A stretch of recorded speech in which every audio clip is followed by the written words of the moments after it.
Um, Look, here's the deal. We know in this world it's not perfect, right? It's a broken world. We see that all the time when we turn on the news. We see reports of nearly 200,000 people having lost their lives in Russia, in Ukraine war.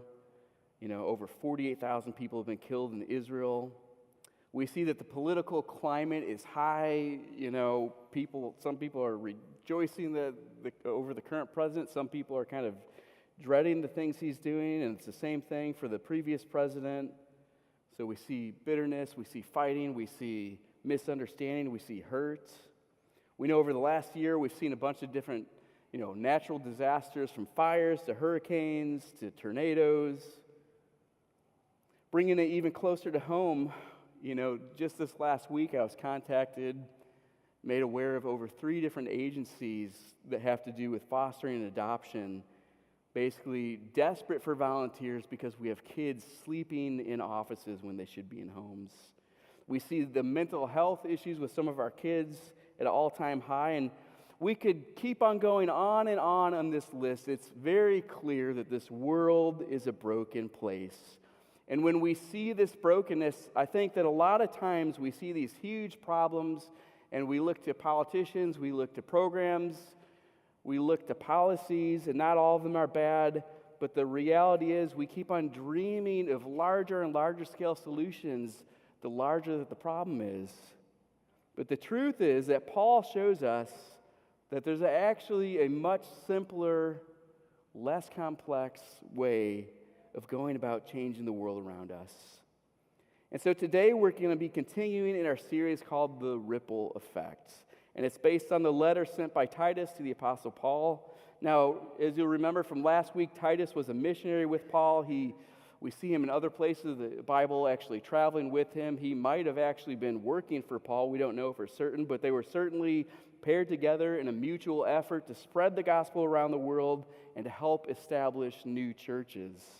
And so in the letter sent to Titus, we see that he was tasked, he was instructed by Paul to work with the church of Crete to help them become more established and more stabilized. And as you know, Crete was a physically beautiful island in the Mediterranean, and yet there was a lot of cultural ugliness. It had become notorious in the Greek world for all sorts of stuff. It was notorious for treachery and greed, sexual immorality, fighting, lying, backstabbing, lawlessness, violence. There was all sorts of stuff going on that shouldn't be going on. And in part, it's because, this was a culture that was following maybe one of their gods, Zeus, who they claim was born on this island. Now, unfortunately, what this meant for the church is that the church and its leaders had adopted many of the cultural practices of Crete. They took on many of the immoral behaviors and the beliefs, and it was basically Titus's goal to go onto this island and kind of clean house with the church and reestablish them, help them become more stable. And so we saw last week what he does first is he replaces the leaders of the church, and he replaces their bad teachings with more Christ-centered teachings. And then we see that as they start to adopt these Christ-centered teachings, individual lives are changed, and as a result, households are changed. And so we see this ripple effect of life change into the household. And this week, today, we're going to be learning how this ripple effect expands into the community as people embrace Christ and his ways. So we're going to be in chapter 3 today in Titus. This is verses 1 through 11. But we're going to start by really focusing on, and today really probably spending the bulk of our time in verses 1 and 2. So let me go ahead and start to read that. It says, "Remind the people and be subject to rulers and authorities, to be obedient, to be ready to do whatever is good, to slander no one, to be peaceable and considerate, and always be gentle towards everyone." Now, something that I find very interesting, something that I think is extremely important in these verses, is that we know that Paul sent Titus to this church so that he could strengthen them to fulfill their mission and bring in the life-saving gospel to the island of Crete. And we know that the culture of Crete, it was about as far away from the culture that Christ teaches, and it was working against the values and working against the principles of the church. Yet don't miss this. The amazing thing here is, where does Paul tell Titus to start? He said, go start yelling at people, go ask them to start changing their behavior. No, he starts by telling Titus to remind the church how they should act and behave within the community. And it's so easy for us to start pointing fingers and hoping and petitioning and just wishing that people would change around us and that our culture would somehow change if we yelled enough. Yet the truth is, we need to start looking to ourselves. And so Paul knew something powerful that I think that we often forget when we're feeling frustrated, when we're seeing things are not going according to the way we want to see them, contrary to God's ways all around us. Paul knew that our individual actions and attitudes have the power to influence and transform our community for the better. We can play a part in reshaping and influencing the culture around us, not by focusing on other people, not by focusing on what they're doing, but by focusing on what I am doing. And so maybe you're frustrated. It could be some social community you're part of, or maybe it's your workplace, it's a toxic work environment, maybe it's a ministry or a group even here at church that you're feeling frustrated with, or maybe it's, as Paul's talking about here, the much larger society. Maybe it's our country. What should you do about it? One of the first steps to take is really to start looking inward. How are my actions, how are my attitudes contributing to the thing that I want to see change? Not them. Am I contributing to the problem? Am I contributing to the solution? Am I in line with God's ways? And what Paul is saying here is, don't wait for them to change. How can you change to model the way of Jesus? Now, I have a little figurine here of an elephant, okay? And I've had this everywhere we've moved. I put this in a prominent place that I could always see it. And this holds a lot of meaning to me. I used to work in a factory. I used to be a pressman in my early 20s, a pressman at a factory that was making books. And so I am telling you, this was one of the most, it was filled, let's just say, with a lot of angry, broken people. And I'm sitting here as a 20-year-old thinking, if I don't try to fit in, I'm going to get eaten alive. And so I started to act like everyone else, right? Just this angry, belittling, swearing, yelling, overreacting, being kind of a tough guy. And the truth was, because I was acting this way, like, I would go home at night, and number one, I'd be like, man, what am I doing? I look in the mirror, I'm like, this is not me. I don't know why I'm acting this way. But number two, I would dread going back because it was such a harsh environment. I would dread going some days. And so I would just start praying. I'm like, God, what do I do about this? And he really convicted me that I could do something about it, that even if everyone was acting a certain way, I could act a different way. And so I would return, let's say, evil for good. I would return impatience with patience, meanness with kindness. And little by little, I started seeing people around me change. I started seeing people asking questions, and it started opening doors into people's lives where we would have deeper conversations. And the truth is, I wasn't really trying to change anyone. I was working on myself, but little by little, I started people being more patient, acting kind. Some people, they knew I was a Christian, so they didn't swear around me. That's more of a outward behavior control. But the really cool thing is I started seeing people take closer steps to Christ. I started people asking questions, and some people even professing Christ as their Lord and Savior. Now, there was this guy named Jimmy. And we all have that one person in our life, right, where you think about it as like, man, if this person was just gone out of my workplace or out of this group, right, I would be so much happier. And Jimmy was one of those guys. So, of course, one day he invites me over to his house. I'm like, oh my goodness, this guy, like, I don't know what I want to go over there. But I went over. It's like, I just want to talk to you. And he asked me, stuff about my life. We just shared, kind of just talk a little bit. And he asked me, hey, would you please just take some time and pray for my daughter? She's been sick for a long time, and I just need someone to pray. I know you pray. And so we stopped and we just prayed. And after we were done, he's teary-eyed, and he goes over to his shelf and he gives me this elf, and he says, every time you see this, I want you to think of me and pray for my daughter. And for the last 25 years, I put this in a place where I'll always see it, and I remember to pray for his daughter. And so I'm not trying to paint myself as some kind of hero. I was just a young, stupid 20-year-old, more than anything, trying to protect himself. But this taught me a valuable lesson, this experience. It taught me that I could do something to change the culture and to change the people around me. Even if it was not an environment I wanted to be in, I could do something about that. And Paul is reminding the church of Crete here, and he's reminding us today that as followers of Jesus, we are to first and foremost not look to the behavior of other people, but start by looking at ourselves and lead the way by example when it comes to aligning the community with the ways of Christ. We have been given so much. God has revealed so much, and he's given us a different set of tools that we can use: love, patience, kindness, forgiveness, and we can lead the way forward and teach others that way. This is where we begin to see that ripple effect take place. This is where we see that a changed person by Jesus changes households, and change individuals, and change households, change communities for the better.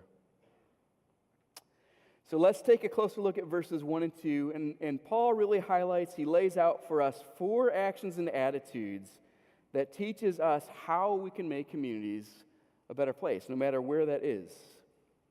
Our community becomes a better place, number 1, when we honor the offices that are established. And this comes from the part of the verse that says, remind the people to be subject to the rulers and authorities and to be obedient. Now, there's a number of reasons why we have a hard time submitting ourselves to and showing honor and obeying leaders, isn't there? Like, sometimes it's just our own arrogant attitude and pride. We think, oh, I know better than this person. They're incompetent. I should be the one in charge. Sometimes it's simply we don't like the rules. We think they don't apply to us, and this rule is petty and stupid, and this person, doesn't even care about us. They're just making life hard here, and so I don't think that I have to follow these rules. I don't think that I have to submit to this person. And the list goes on and on of different reasons, but I think the number one reason that the people of Crete struggled was that they didn't, and they probably couldn't trust the leaders that were leading them. And we've all been there before, but for these people, the leaders of their family, the men at the time, would abandon their family to pursue other sexual partners. The politicians were corrupt, and they were known to take bribes, and they were probably part of a scheme of mercenary for hire work that actually the island of Crete was known for. The church leaders were in positions for personal glory and for fame and gain, and they were horrible shepherds of their people. They ended up being horrible managers of their flocks. And so the people of Crete had been burdened, and they had been burned, and they could no longer trust their leaders. And if we're honest, we at times, we can't trust the people who are leading us. We've all been in situations like that. It's interesting. Take the government, for example. In the 60s, close to 80% of the people trusted the government to do what's right.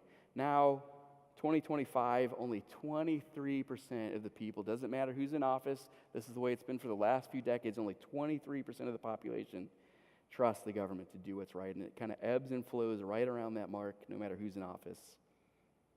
In fact, since the Pew Research has been keeping track of trust levels, almost every single position of authority, from doctors to pastors to judges, police officers, teachers, they've all seen this dramatic decline in trust.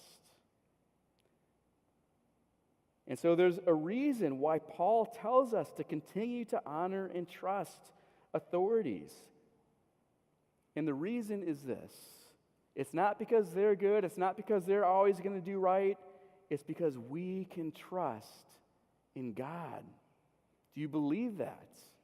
Do you believe that even when we're being mismanaged, even when we face injustice and are being mistreated, that we can trust in God?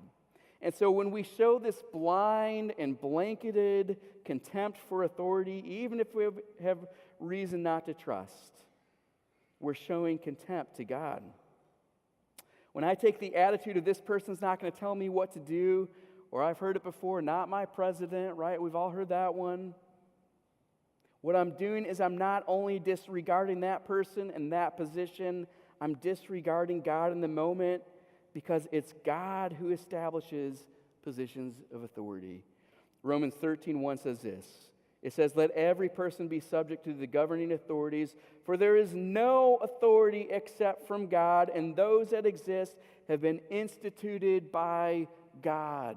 Do you believe that? Do you believe that both good people and bad people land up in positions because God allows it? When we submit to and honor positions of authority, we're ultimately submitting to God. And even more importantly, we entrust our submission not just to an earthly being, but we entrust our position to God. So whether or not this person mismanages us, or they may or may not betray us, or they may not be trustworthy, we can submit to God who knows all, He sees all, He ordains all. He's just, and He will help us. God sees none of the injustices, none of the evil, none of the corruption goes beyond His sight. God sees how you're being treated in every level of leadership. When I can't trust those who rule over me, I can trust the one who rules over all. Is that not a true statement? Our community benefits through this attitude in a very basic way. The effect on the community is that the community is more stable, right? Who wouldn't want to, let's put it this way. Who would want to lead when the people are always unwilling to submit and unwilling to leave? We see what happens when we just blanket kind of blindly choose who we're going to submit to and who we're not going to. That leads to even worse leadership because these leaders are in a position of defense. It blows up in our face, and the leaders just tend to lead worse. But the opposite happens when we humble ourselves. And why is that? Because God sees and it pleases Him. Proverbs 3:34 says this.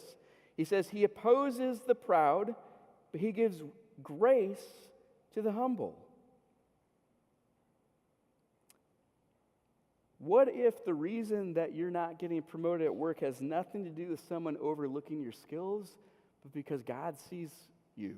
Maybe it's not a way you're acting externally, but maybe it's a way that your heart has been positioned to get someone else. And so you're refusing to honor that person, to submit to that person internally, trusting God. And I'll say even more controversially, is that a word? What if the reason that our country is so divided and it's so strongly struggling so much is not because of the new leader that's in office every 4 to 8 years, but because God sees that we have become arrogant, He sees that we become prideful, He sees that we've become only willing to submit to the leaders that we choose and we deem worthy of office? We lack humility. And so God's not blessing that, right? He opposes the proud, but He gives grace to the humble. So I thought I'd start with a really easy one that wouldn't, ruffle any feathers. And I'm just the missions pastor. I only preach once every 6 months. So if you don't like this, lead pastor's way better than me. He'll be back next week.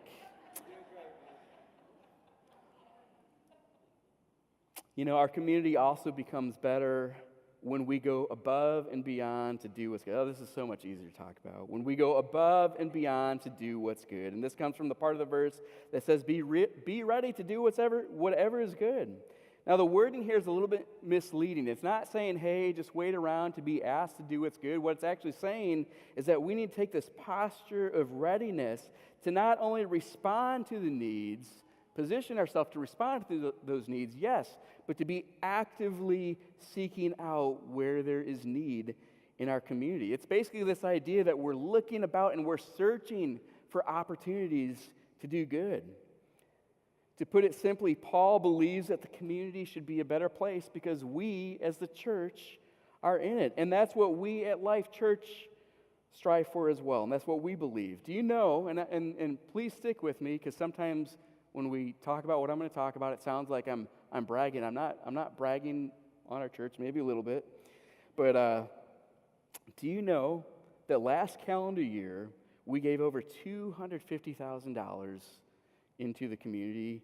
Each and every year, Life Church helps to feed and clothe the hungry. We serve and help the homeless. We provide rental and housing assistance. We build homes for families in need. We help free captives and human trafficking through volunteers and funding. We provide disaster relief for people in need. We help to reach not yet followers on the UT campus through simple meal blessings. We help to meet real needs of refugees and asylum seekers in and around Leander. We bless our police department with simple acts of kindness so that we pastors can get out of speeding tickets. Okay, all right, y'all are listening. Just checking. I know what happens when we start reading through these long paragraphs. I start glazing over a little bit, but thankfully you're listening.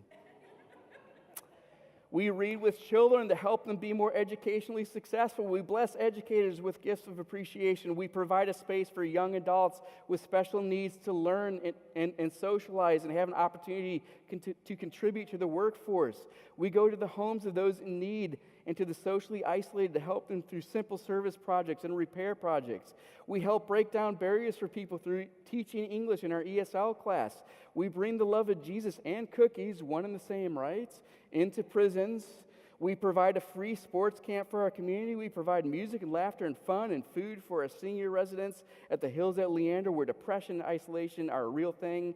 We have a beautiful event for dads in the church and around the community where they can come and show their show their daughters that they're valued. And we are now individually involved in blessing having partaken individually in 3,000 blessings through our blessing initiative that Pastor Keith talked about earlier this service. And there's so much more I haven't mentioned. And so I want to thank you guys, number one, because you are a church that cares about other people. Like, this is evidence that you are doing exactly what Paul is saying, that you're going out and seeking to do good. In fact, we probably got to cut some of these things. We're doing too much good. But the truth is, this isn't about Life Church. It's about the church, right? And it's about glorifying Jesus in our community. And when the community sees the church, the community sees Jesus. And the community becomes better because the church is in it, because Jesus is in us. And so that is what this is about. We have to prepare ourselves to do what's good and to go out and do it. Do you know the California fires happened not too long ago? And one of the really cool things that I thought came out of all of this was that all over the news, no matter what channel you flip to, the church was shown to be rising up and helping the community, right? They were feeding people, they were clothing people, they were giving people a safe place to stay, they were giving words of encouragement, they were being this beacon of hope and light to the community during one of the worst times of so many people's lives.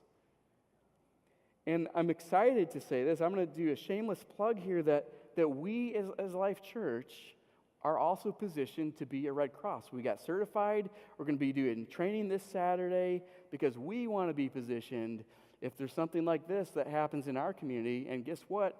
An hour and a half away, near Fredericksburg, there was a 10,000-acre fire that could have just as easily been around here. We want to rise up and prepare ourselves to do good in our community. The one thing I will say, just logistically, if you go through this training, you're not committing to being involved in all of the shelter stuff here. You're just being trained, and then you choose if you want to rise up and help in a shelter or not. That's up to you. But I would highly encourage you guys to get involved this Saturday. So I love that the church can position itself to do good in its community, and it's making a huge effect. In fact, the effect on the community when we do this is that everyone is valued and helped, right? No one's overlooked. if we're constantly looking to see where the good vacuums are and we as a church go in and fill those vacuums. Another way that we can change our community is that we show respect even to the people we disagree with. And this comes from the part of the verse that says to slander no one. And there's really not a whole lot for me to explain here, right? We got to be, quite honestly, do a better job of being a little more patient, a little more kind, a little less jerky to one another. Stop talking so harshly to one another. Stop talking so harshly about one another, and especially with the people that we disagree with. What you're saying, it may need to be heard. It may be truth. It may be important. It may be part of the discussion that needs to be had. But when you're saying what you're saying, it's not going to be heard unless it's said in love. So before you say something or write something or click on that button to post it, ask yourself these things. Should I say this? Right? And this list looks ridiculously long. I should have tested this slide before I put it up here, but I'm going to quickly work through this. I was going to call this list, Am I Being a Jerk list, but I'm like, well, that's really mean, because then I would be being the jerk, and so I got to follow my own advice here. But number one, is it necessary? Number two, is it accurate? Maybe I don't have all the facts. Do I need to do a little more digging before I approach this person? Is it the right time? Right? Does the person need to hear this now, or can it wait? Is there a better time when emotions aren't so high and things aren't so volatile? Is it the right place? Maybe on Facebook or social media, that's not the place to talk about it. Maybe in that meeting context, that's not the place to approach that person in front of everyone. Is it helpful or hurtful? Is it an impulse? I can't tell you how many times I've deleted paragraphs of things that I want to say to people. And I'm like, wait a second. What good is this going to do? Number 7, either lucky number 7 or the holy number here, but how interesting, have I prayed about it? How often do we take time to pray before we start talking and spouting off and saying, God, is this really something that I need to be saying? Is it motivated by a love or to win? Have I truly sought to listen and to understand the other person's point of view, the other side, or do I just want to present and affirm my own? Am I wrong? Again, how many times have I personally experienced where I'm convinced that I'm right? And you got to know that I'm right, and then I find out I'm wrong. And we do that all the time, don't we? Does this divide or unify? Does it dishonor, discount, or belittle others? Is it demeaning or sarcastic? Does this honor and please God? Is it patient and kind? Have I forgiven, or am I just seeking revenge? Oh, I'm just giving you the facts. Really? Check your heart. Have I highlighted and amplified darkness alone, or have I highlighted and amplified the gospel of Jesus and the hope in the midst of darkness?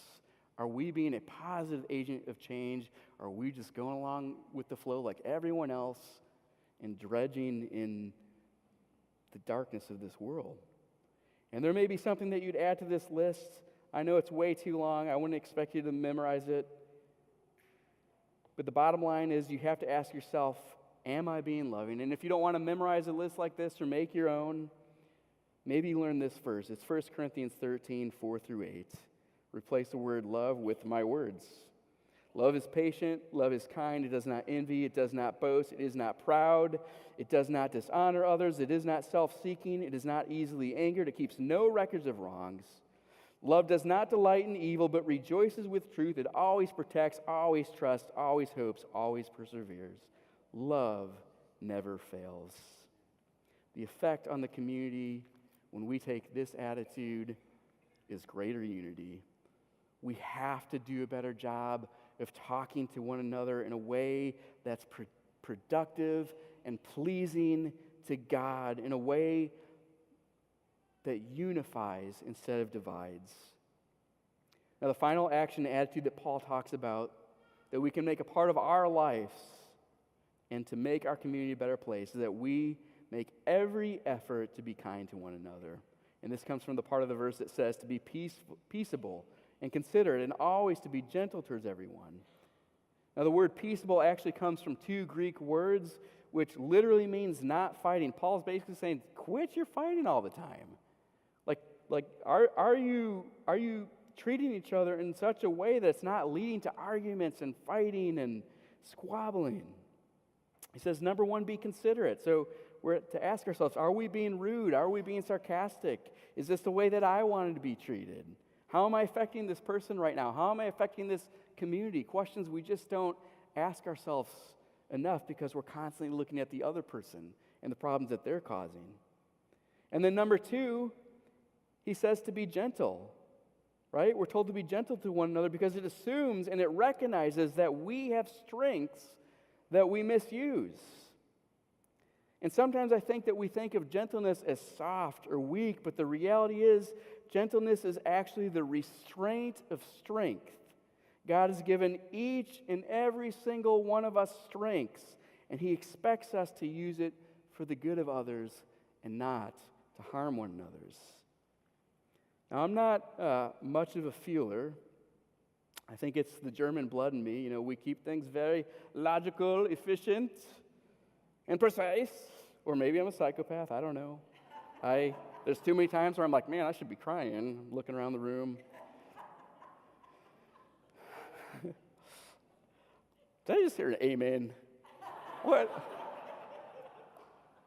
think I'm that psychopathic. But the picture and the video that get me every single time, right? The pictures and the videos that get every single time, and I'm sure you've seen these, are the ones of the soldiers coming home, and they're embracing their kids. They're surprising their kids. Oh my gosh, have you seen these? How can you not see these and have a soft spot for yourself, right? I need a hug from my dad right now, as a matter of fact. If he's in, Dad? No? Okay. I think the only thing that actually wrecks me more than this is, you know that commercial from the 90s where they're like trying to get you to adopt pets?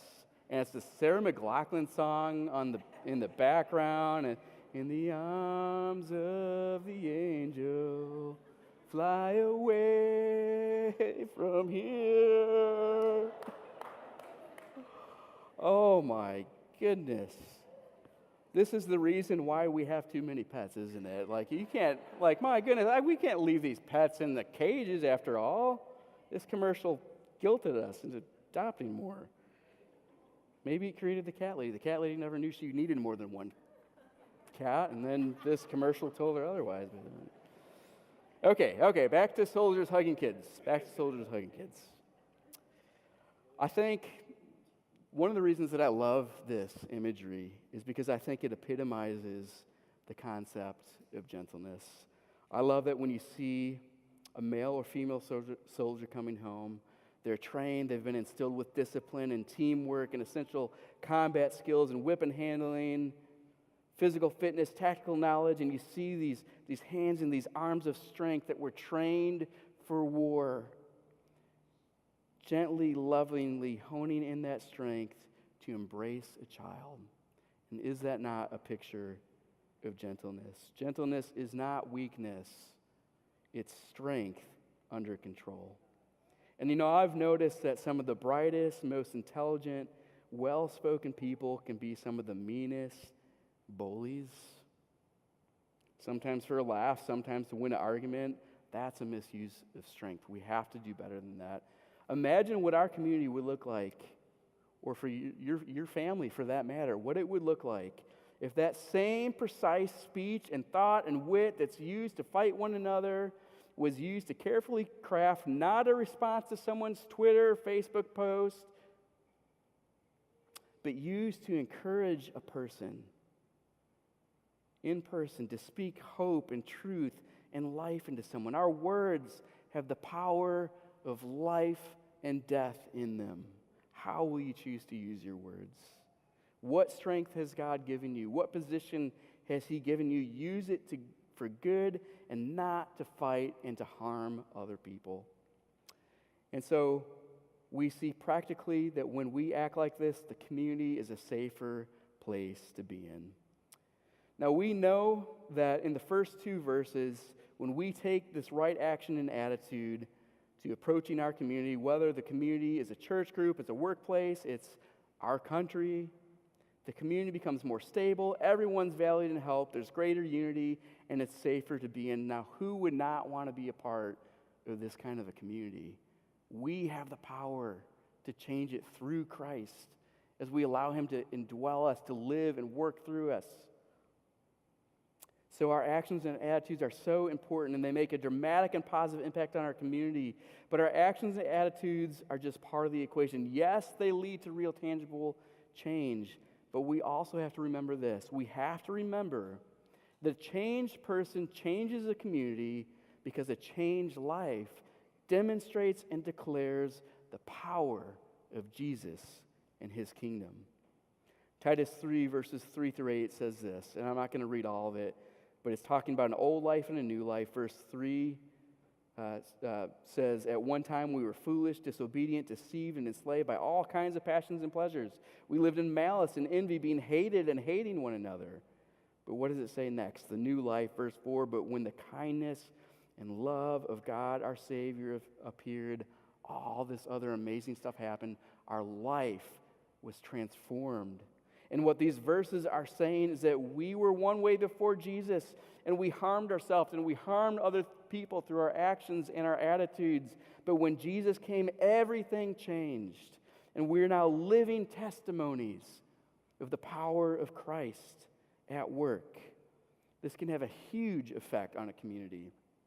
Do you know, I'm reminded of the story of the woman at the well, and there's a lot of depth that I won't go into in this story. This would be its own sermon, but Jesus is traveling through Samaria. He encounters this woman, and she's broken. She's isolated from her community. That's probably why she's at the well at the time of day that she's at, to stay away from people, because she feels so much shame.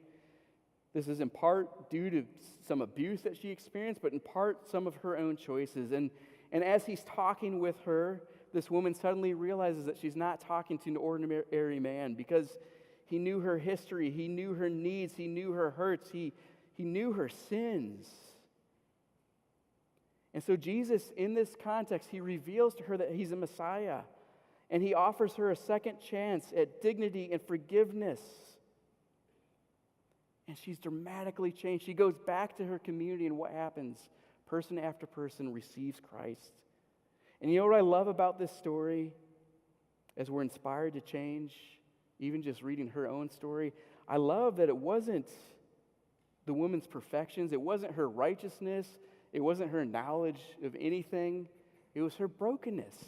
It was her brokenness that transformed the community. And you know, I think some of us, if we're honest, we are in a bad place right now. And some of you are carrying around guilt and shame, and you don't think you can ever be used by God again. You think to yourself, look at this mess I made. It's hopeless. I've gone too far. Maybe you're the adulterer in that relationship. Maybe you're the person that's caused chaos in your workplace, or is deeply mistreated something, or you've done something where you just feel like you can't be forgiven. Maybe it's a crime. Whatever it is, it's weighing you down, and you might be thinking to yourself that you can't be used by God, but I'm here to tell you today, the Word of God says otherwise. God uses our brokenness dramatically to change the communities around us if we let him. So will you let God into your life? Will you receive that forgiveness and let that weight go? The Bible says you're forgiven when you turn to him. Let it go and let God use you. Now, just in case we think that we can keep on going and living like the rest of the community around us, Paul leaves us with this warning. He says we must take seriously how our actions and attitudes affect our community. And this is a direct rebuke actually to the church and some of the infighting that they were having. He said, avoid foolish controversies and genealogies and arguments and quarrels about the law, because these are unprofitable and useless. Warn a divisive person once, and then warn them a second time. After that, have nothing to do with them. You may be sure that such people are warped and sinful, and they are self-condemned. And Paul was basically addressing these stupid theological debates that the church was getting involved in, and they were absolutely convinced that these were the most important issues of the day. We've all seen stuff like that, haven't we? Where we're convinced this is the most important issue of the day, and I am right and you're wrong, and I'm going to prove it to you. And what happens? Nothing but division, divisiveness. In fact, Paul even says that this person is self-condemned. Why? Because they're slowly pushing away other people. Yes, at some point that person needs to be removed from a community, but this person is self-condemned because they're cutting off people from their lives. No one wants to be around someone like that. It's interesting that we get so sidetracked, right? We've been given the most important mission on the face of planet Earth to bring the gospel to people, and yet we're losing relationships to win arguments. And maybe, just maybe, the relationship that you lost, that we are losing because of our attitudes and actions, was a relationship that was pointed by God so that you could reach that person with his love. So let's start taking on a new attitude. Let's stop thinking so much about, am I right or am I wrong? Let's stop thinking about whether or not we can win the argument. Don't get sidetracked and lose focus on the mission that God has given you. May we all do a better job of impacting our community around us. Let's close in prayer. Heavenly Father, I thank you so much for your word. I thank you that we have a chance to make a difference where we live, work, learn, and play. God, you have given us amazing grace, forgiveness, and love. Help us to spread that, God, not to spread our old nature, our old ways, our foolish ways of thinking. Help us to lay down our pride. God, I pray right now for healed relationships, even without a doubt. I'm sure some people are thinking of some relationships that they've cut off and that they've caused damage in right now. And I just pray for your supernatural healing, God. I pray for humility and your grace to wash over those relationships. God, help us to follow your ways. Ask all this in your name, amen.